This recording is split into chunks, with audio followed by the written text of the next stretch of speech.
Hello, everybody. So happy to see so many people here in this sold-out screening. Hello, my name is Kelly Brutalist, and I'm a writer and a journalist, as well as a programmer for the Canadian features here at TIFF. I'm here to welcome you to this film, structured like a Venn diagram. Universal Language is an absurdist comedy exploring the intersecting lives of everyday people. Today, we are so excited to have a Q&A with the filmmakers, including director Matthew Rankin, writers and associate producers Ila Firuzabadi and Pirooz Nemati, costume designer Nagar Nemati, and sound and visual effects artist Armin Firuzabadi and Sam Javonra, and actor Faraz Anushapur. We will be seeing them later after the screening. Winnipeg-born Matthew Rankin's first feature, The 20th Century, was awarded the 2020 Fipresci Prize at the Berlin Film Festival and proclaimed Best Canadian First Feature at the 2019 Toronto International Film Festival.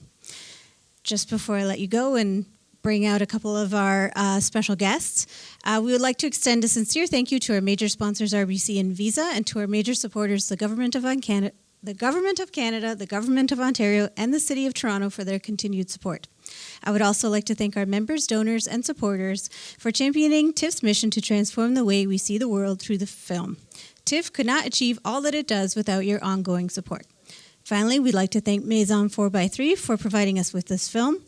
We hope you'll stick around for the Q&A after the screening, but before the film starts, I'd like to bring out Matthew Rankin and Ila Firuzabadi.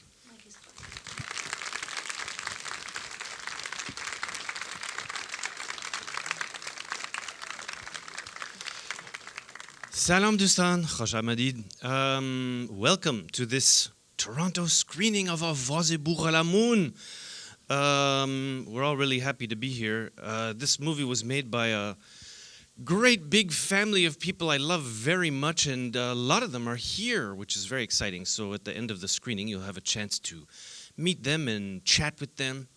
The one thing, our collaborator Pirooz Nemati shared with me a statistic recently, which I thought was really interesting, about how for human survival, we need 4 hugs per day. And if we don't get those hugs, we might die. So I'm hoping that our movie will provide at least one of those 4 hugs for you. And Hello, thank you so much. This is great. We see all of our friends and family here in Toronto each time. I'm just going to share one expression in Farsi. It's هر آنچه از دل برآید بر دل نشیند. It means whatever comes from your heart, it's going to connect it with other people's heart. So we really wish this movie going to connect with your heart. Thank you so much. Thank you, and please stick around for the Q&A. Please join me in welcoming back Matthew Rankin and Ila Firuzabadi, Pirooz Nemati, Nagar Nemati, Sam Javonra, and Armin Firuzabadi.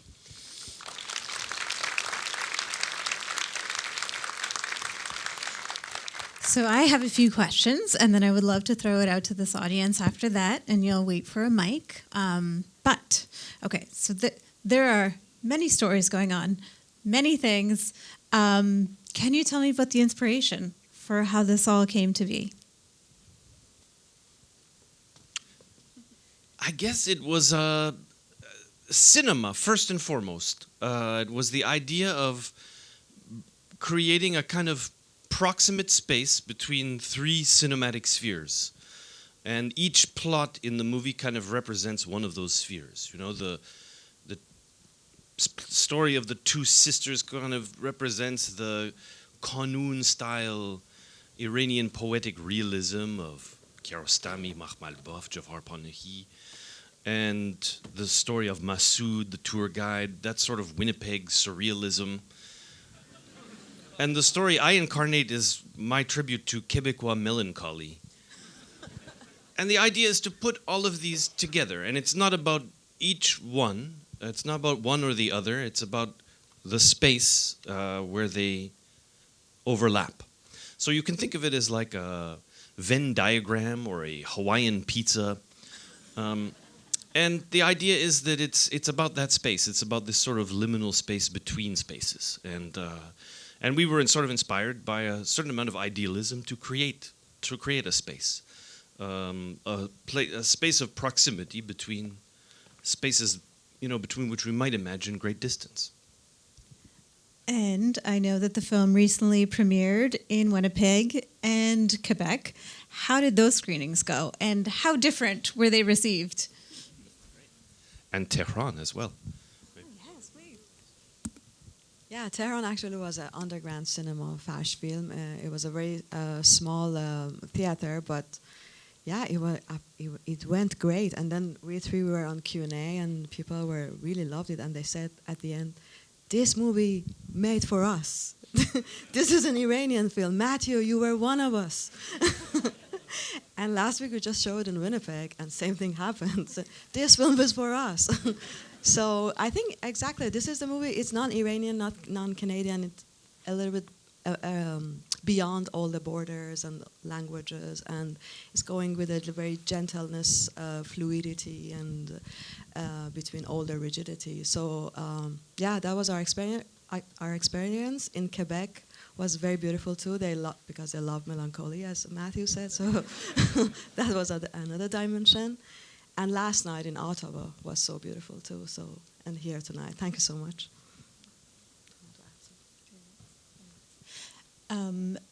Let's talk about that melancholy for a little bit. Is that why Kleenex is such a prominent figure in the film? How did that whole storyline come to be?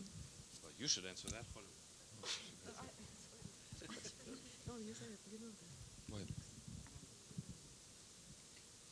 Well, hello everybody. Yeah, Kleenex is a big part of Iranian culture.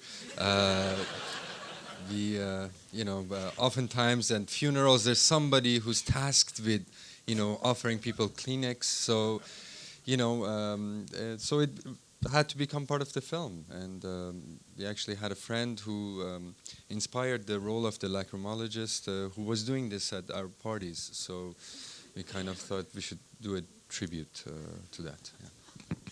And a beautiful tribute. And I know we have the costume director here, and I would love to talk about the idea behind a lot of those different costumes, in particular the bus driver, who had quite a look. So could you take us through how those ideas came to screen? Hello, everybody. For the bus driver, actually, as you see, Ila herself is so stylish that it was kind of easy to come and just reach to that costumes. But then Matthew had like a long list of detailed looks, and that was easy. That was an easy task for me. And then we are all kind of in the same range of age, and that makes everything easy for us, just because it was just like working with friends, and so it wasn't a very challenging task for me. It was more like having fun with friends and collaborating with lovely people. Okay, and before I throw it to the audience, I would like to know about the collaboration of you all, who seem to have many different roles, and what was that like working together?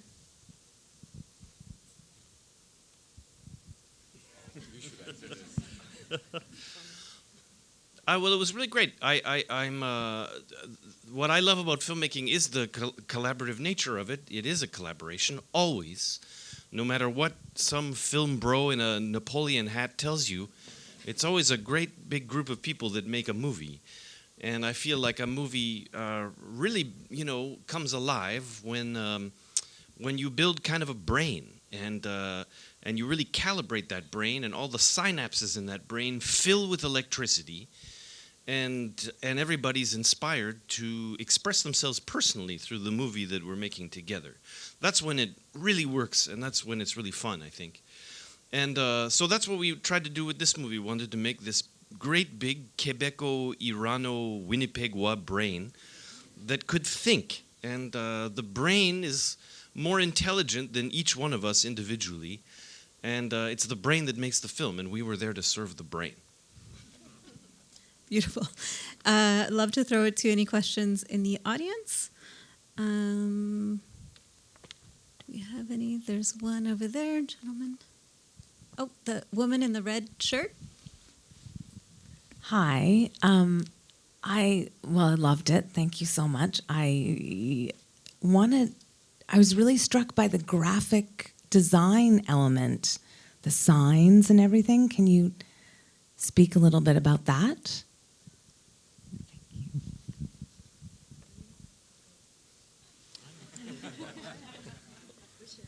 And hello, everyone. I did the visual effects, so the graphic design was actually done by Payam. Payam Mofidi he designed pretty much all the signs that you've seen. And some of the signs on the buildings, I put them later on in visual effects. But yeah, I mean, I agree with you. They're beautiful designs. And everything that you saw for the Tim Hortons especially, they were all done practically and done on location. Yeah, we had sure. We had many graphists, and I mean it adds to the diversity of the of what we see. But the idea was to have really a lot of fun, and we spent a lot of time just having fun, making all the signs that we could, and transforming and transferring them. So that was kind of Tim Hortons sign is in Matthew's house, so whoever wants to have it. Have you heard from the people of Tim Hortons about their appearance in this film? We didn't hear from Tim. No. We didn't ask Tim any questions either. Any other questions? Yep, there's one right by the woman in the red, and then there will be one down here. Well, thank you for the film. It was amazing. As a Winnipegger, I really was aware of the sounds, the sound of the wind, the birds stepping on snow, and just wonder how intentional you were about that. Yeah, we did try to cite some local fauna from Winnipeg. And those trains, there's a few train sounds in the movie which do make me think of Winnipeg very much. And they come in here and there.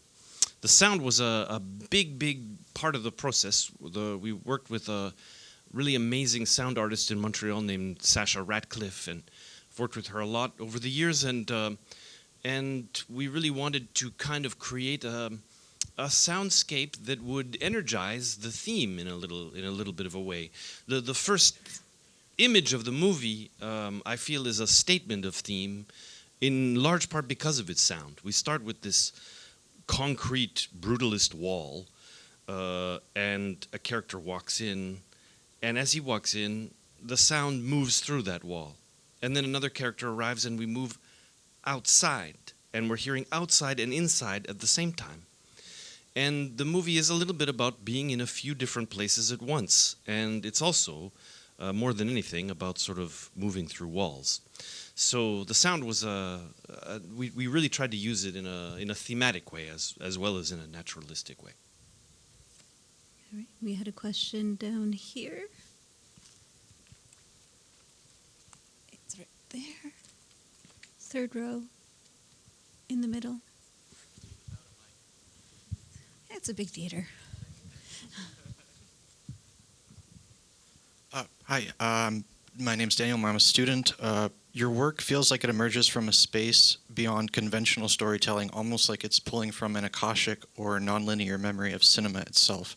Do you consciously work within that space, or does it emerge naturally? Question feels like a test. It emerges naturally.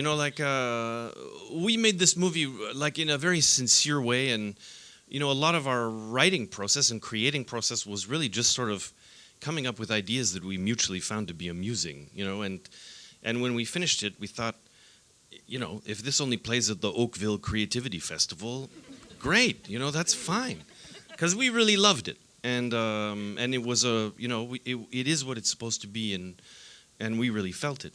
And it's been nice to see it go off and connect with the world and stuff. But it's not, a lot of it was really just a pure expression of our creative time together, I would say. So very much in an organic way. Thank you. You also kind of touched upon that when you described the brain that you had created. And I was just wondering if I could ask a follow-up question. Do you ever find it hard to put these abstract ideas into a pitchable format? In a pitchable form? Oh, yeah. Well, I don't know. Did we pitch it? I don't remember. Yeah, we still can't pitch it. Usually when people ask me what it's about, I say it's about 89 minutes.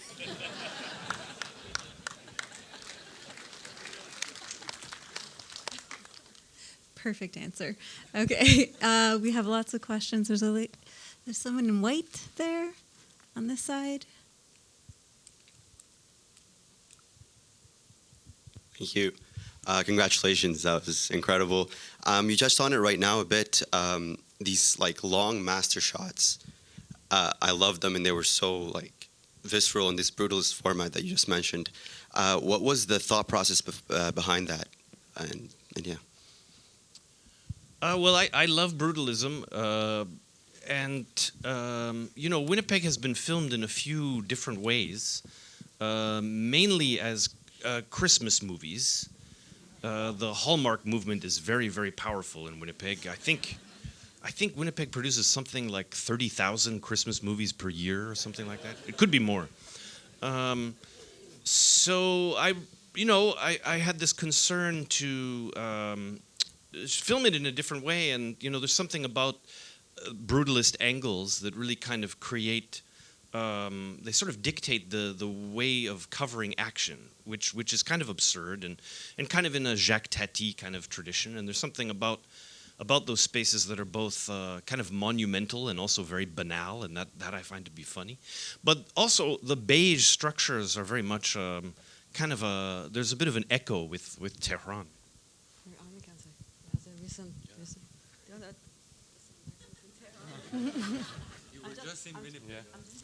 Hello, everyone.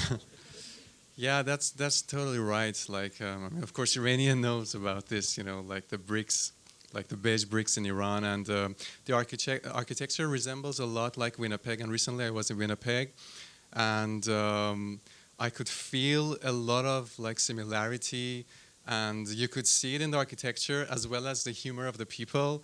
There was some Matthew's friend that I was really connected to, and I felt that they're Iranian, and I more understood that how actually this idea derives from Matthew's mind and then developed with the collective mind that Matthew explained. And so I think actually this was the element that blend things beautifully together in a way that we could collaborate, and we could actually understand each other better. We were on a common ground together, standing on the same ground. And so that's it. That's it? Okay. Boy, there are lots of questions. Up there on the aisle. Thank you. First off, I want to say how much I love the movie, but also I just wanted to address how peculiarly Canadian I found this picture. I mean, this is a Canada in which everyone alternately seems to be speaking either French or Farsi, or Persian. And now that we live in a time where countries are seeming to define themselves by closing their borders and creating nationalistic myths, do you find that you're sending a peculiar message to the world at large about Canada right now? In terms of, you said earlier that film is a collaborative art, and it's not the product of someone in a Napoleon hat.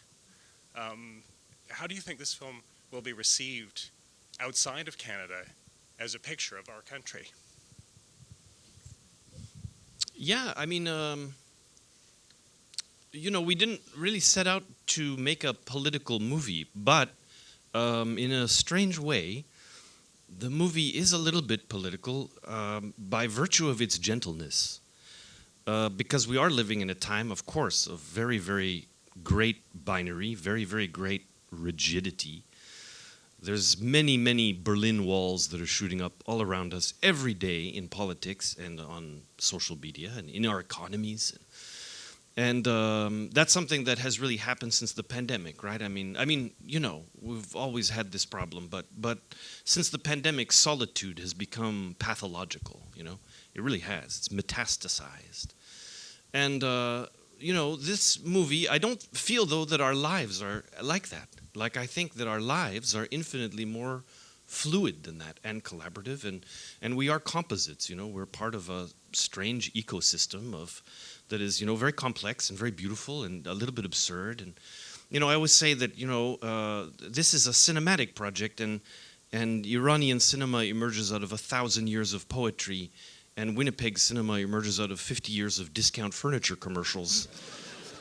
And the idea of putting those two things together is a little bit absurd, you know.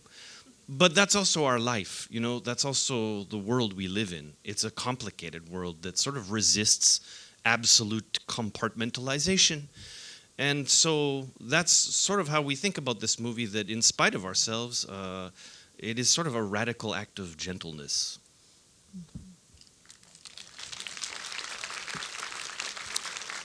If you can have a turkey ride a bus. Anyways, questions? Let's try back over on this side if there's any. There's a hand there.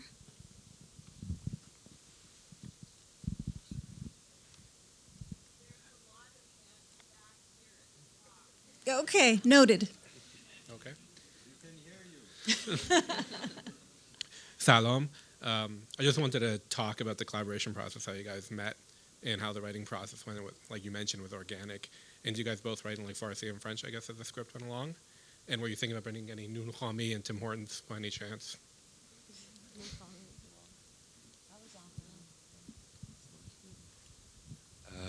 Yeah, we had some saffron Timbits.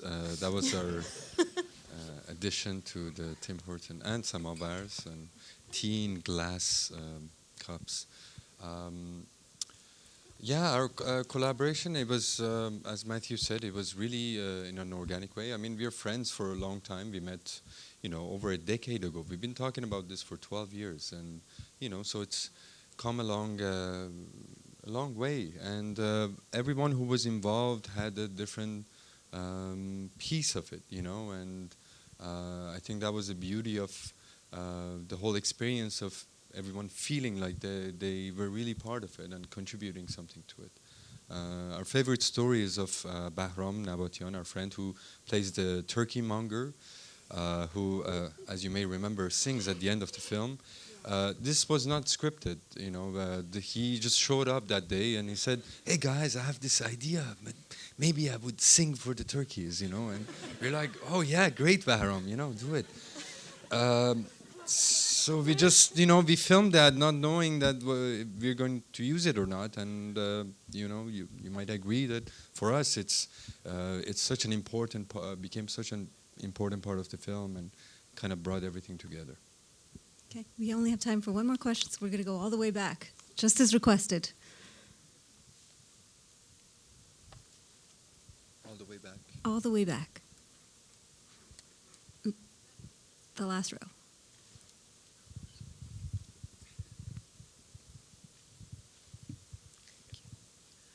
Thank you for this movie. It was so beautiful, and it's an honor to be in this theater with the people that made it. I just had a question about the casting, specifically the children that were so brilliant, and I'm curious to know how that came to be. Yeah, children were brilliant, as you said. And it's rare, no? I'm joking. Most of the cast, most of the people you saw in the movie, they were non-actors and they were our friends. So we cast them over the lunch parties and but the children we really casted in a school in Montreal, which the name is Dehoda School, and it's a Farsi school. So we just put a affiche, announcement, and say open call. And we asked for children this age to till this age with no experience in acting. So they show up, and the script originally was a brother and sister, but when we met these two girls, we were so amazed by their personality, and we just changed the script and said we cannot really choose between them. So we took Sabo and Rogina, the both girls. So. All right. On that note, I want to thank you all for being here. I want to thank you all for being here. And now we have some standing. Thank you so much. Merci, merci.